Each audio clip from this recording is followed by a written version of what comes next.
Hello guys, once again it's Matt, and today we have another video. Thank you all the members, all the patrons. Make sure to subscribe and let's get into it. So today we are flying out the F16C. No, it's not the C yet, but it's as close as we can get to an F16C without actually being a C variant, which is the Block 20. If you don't know, as you see on the radar screen right there, the radar got upgraded. Now it is finally a proper APG-66 V3 with more range than the normal APG-66 and also TWS. So you can get around 60 to 70 kilometers, maybe a little bit more depending on the size of the target in detection.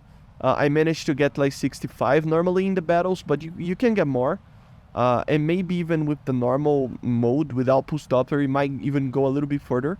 But the main thing is TWS, man. TWS is always a good tool to have. It gives you a little bit more situational awareness, and it finally got it. I mean, I've been complaining about this since this aircraft was actually added. Does it change much from the original ADFs and other aircraft? I mean, not really in the sense of capabilities, you know. It really gives you a little bit more of an advantage on the situational awareness with the TWS, and of course with the range, especially in simulator battles or big maps in RB, right? Because you're going to be able to detect a lot of targets at the same time and kind of compute the actual position of them. And also, at the same time, I mean, you have just more range, right? So just way better. But as I said, I mean, to the actual effectiveness of the radar and engaging targets, I mean, it doesn't change much. It's still, the problem actually, it's that it's still a Sparrow missile that it's firing, right? I mean, it's still a missile that doesn't have INS. Even though, yes, the Sparrow, I consider the Sparrow one of the best, I mean, especially the F and the M, right? Two of the best, or one, because they're kind of the same in the game right now, but best, like, semi-active missiles of the game. They have incredible maneuverability, incredible range, and incredible performance. But they have a problem that it's, you know, you will limit your ability to actually be effective at BVR, or more effective in other nations or other aircraft, which is the lack of INS and data links. So yeah, and by the way, the Su-39 just took a Sparrow to the face and it basically had no problem apparently with it. It's just a Sparrow, right? I mean, why would it care?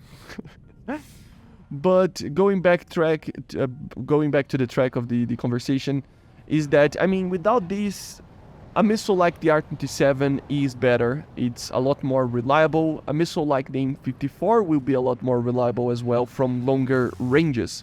So for extremely long ranges of a BVR, or like 30, 40 kilometer shots, that it's not very common, to be honest, but still, you will still lack, just like any other F-16. But it's nothing like crazy bad, right? You can still use the Sparrows. It's just on those situations in 1v1s and stuff that you will feel that you are lacking in some aspects against MiG-29s, Yak-41s especially, and a little bit for the F-14s as well, depending on the situation. So it's just something that you have to deal with the other F-16s, and this new radar doesn't actually change, it just doesn't change that actually, right? So yeah, but I mean, it's still a very, very, very, very fun aircraft to fly. I think it's the most fun F-16 in the game. Obviously, I mean, it has everything, right? It has the better radar.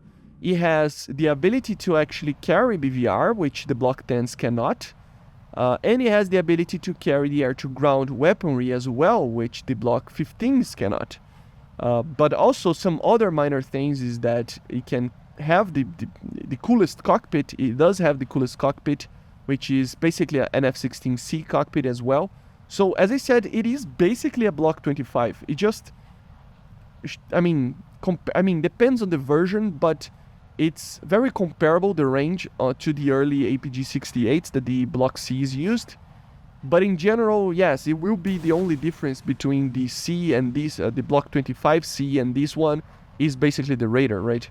That one has an APG-68, which is a little bit better. But it doesn't change much as well, so it is pretty much a C variant. It just doesn't have the proper radar of a C, right? But everything else is pretty much the same. Of course, you out there that know the little differences, I know there are little tiny differences here and there, but come on. So yeah, very, very interesting, very, very cool aircraft. And yeah, even though it loses the dogfights technically to a Block 10, it is still very much competitive and one of the best aircraft in the game for sure. And even with the AIM-9Ls, it's just very, very cool. I just lobbied 3 missiles there, lost 2 of them. It was kind of a bad shot there, but still. And then I fired the fourth one, and the tornado saw my missile. So yeah, but yeah, basically this is it, guys. It is a better version of the F-16, which is something that you might have a point on just arguing with Gaijin that, again, I mean, not that the US, oh my god, they're suffering. I mean, they have the F-16A and B, which are amazing aircraft, and the F-16 Block 15ADF is a pretty good aircraft nonetheless. But it is another aircraft that another nation has a better version of it. Is it like a far distance, so good version that it's barely recognizable? No, it's pretty much the same aircraft. It will just have around 10 to 15 kilometers more of range, and the TWS, right, compared to the ADF, and the ability to do the air-to-ground. But the Block 10s can do the air-to-ground as well, so it's, you know how it is. But I don't know, leave it in the comments below your opinion about this. Do you like this idea or not? I mean, I always thought that they should have just went it for a Block 25 at first, or even a Block 30 at first against the MiG-29s. I mean, that was my opinion. I always thought that the A's were kind of limited compared to the MiG-29. Even though, yes, they can do well and they can do a lot of things very well, but in the BVR department, they are a little bit lacking, you know. So, not they are lacking, they're very good, but I just think that the ER is a very good missile that has no proper counterpart in the F-16's weaponry right now, right? And by the way, subscribe, guys. We are trying to hit 50,000 subscribers until the end of the year, so make sure to subscribe to help me out there. I don't know yet what I'm going to do about it if I actually manage to get 50,000. A lot of people ask for face review, but I don't know if I'm ready for that yet, but still. Subscribe, like button, as always, comment what you think, it always helps the channel, okay? And yeah, guys, just the last match over here, flying very low, as you saw. Most of my AIM-7s I missed.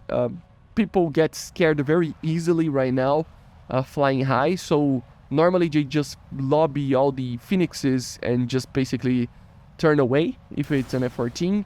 And even the other targets, if you don't have a lock, I mean, if people don't have a lock, they just fire their missile and just turn around. And it's GG, bye, see ya. And then a missile that doesn't have INS, it makes you lose fairly well, fairly easy, the target, and you cannot change the target properly or quick enough. So it's problematic, you know. I mean, it's just the way that everything is. I'm not gonna complain. BVR will eventually be a lot harder to evade, but we are already in a much more advanced stage of a BVR, you know, than we were before, right? So yeah, we are getting into the cooler BVR weaponry, although it's already very, very cool to do BVR. I don't know about you guys, but I love doing BVR. And by the way, very weird computer there shooting. But anyway, I hope you enjoyed.